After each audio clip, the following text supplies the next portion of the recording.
بيان إلى الرأي العام في الذكرى 24 من المؤامرة الدولية التي استهدفت الشعوب المضطهدة بشكل عام والشعب الكردي بشكل خاص في شخص القائد والمفكر عبد الله أوجلان، من خلال عملية قرصنة دولية شاركت فيها العديد من الدول والقوى العالمية الرأسمالية التي كانت تطمح إلى النيل من إرادة الشعوب السائرة وإفشال مشروع الحل التاريخي الذي طرحه القائد أوجلان، ألا وهو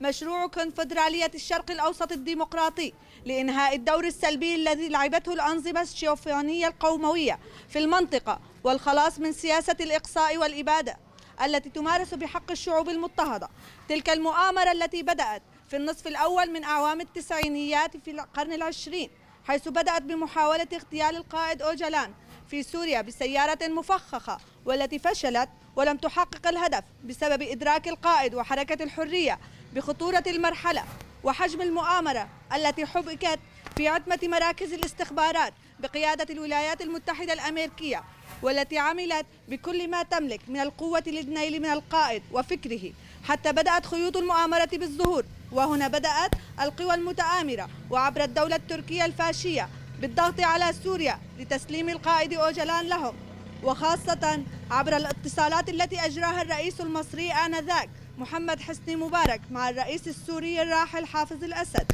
ومن هنا بدأ القائد بإيجاد حل سلمي للأزمة دون حدوث حرب بلا هوادة تؤدي بالمنطقة إلى التهلكة، حيث اختار الذهاب إلى أوروبا ولم تقف الدول المتآمرة عن ملاحقته، ووصلت إلى هدفها باعتقال القائد، ولكنها فشلت في إنهاء فكر وفلسفة الحرية التي أصبحت نواة لحل القضايا العالقة والمتأزمة في الشرق الأوسط، والتي لعبت دورا رياديا مهما في مساندة الشعوب المضطهدة وقيادة الثورة الشعبية في المنطقة وتأسيس نظام إداري ديمقراطي تعددي وسد الطريق أمام المؤامرة التي تستهدف سوريا والمنطقة برمتها. من هذا المنطلق نناشد الأمم المتحدة والمنظمات الإنسانية والحقوقية القيام بواجبها الأخلاقي لإنهاء العزلة المفروضة على القائد عبد الله أوجلان